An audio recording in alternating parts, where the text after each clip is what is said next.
मकानों की तारीफ किया करते हैं, लेकिन अक्सर भूल जाते हैं कि जो उसकी नींव में ईंटें लगी होती हैं, सबसे ज़्यादा योगदान उनका होता है। लोग बाहर से आते हैं, मकानों की तारीफ करते हैं, लेकिन कोई नहीं कहता कि इसके नीचे में जो ईंट इसकी नींव में लगी हुई है, उसका इस मकान को बनाए रखने में कितना बड़ा योगदान है। पहली बार भारत सरकार ने ये तय किया कि हम कमजोरों से ज़्यादा नींव की ईंट का सम्मान करेंगे, और इसके तहत भारत की आज़ादी के 75वें महोत्सव के अवसर पर आप सब लोग यहाँ हैं, और इस बात को हमें स्वीकारने में कोई भी गुरेज नहीं है कि सबसे बड़ा योगदान इस देश को बनाने में, इन प्रोजेक्ट्स को बनाने में आप लोगों का और आपके सहयोगी का है। कुछ लोग यहाँ नहीं आ पाए हैं क्योंकि एक लिमिटेशन हम लोगों ने चुनी थी कि आज हम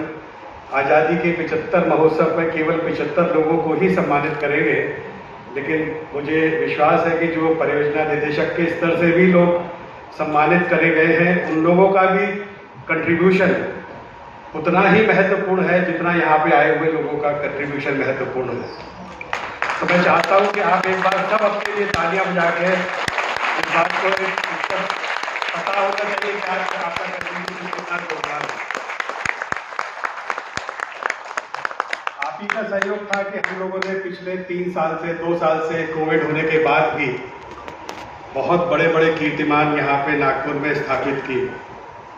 जब कोविड पूरे उसमें था तब हम लोगों ने 260 किलोमीटर की रोड बनाई। पिछले साल थोड़ा कोविड का असर कम हुआ तो हमने 370 किलोमीटर की रोड बनाई, और इस साल जो हम लोगों ने टारगेट लिया है वो 400 किलोमीटर रोड बनाने का लिया है, और जिसमें सबसे ज़्यादा योगदान आप ही लोगों का है। बहुत कम जो है आपके योगदान को आंका जाता है, ये समझा जाता रहा है अभी तक कि मजदूर आते हैं अपनी ज़रूरत के हिसाब से काम करने के लिए, लेकिन काम करने के लिए तो अपनी ज़रूरत के हिसाब से सभी लोग आते हैं। हम भी इसीलिए यहाँ पे आए हुए हैं और यहाँ पे काम कर रहे हैं। किसी का योगदान थोड़ा कम होता है, किसी का योगदान थोड़ा ज़्यादा होता है,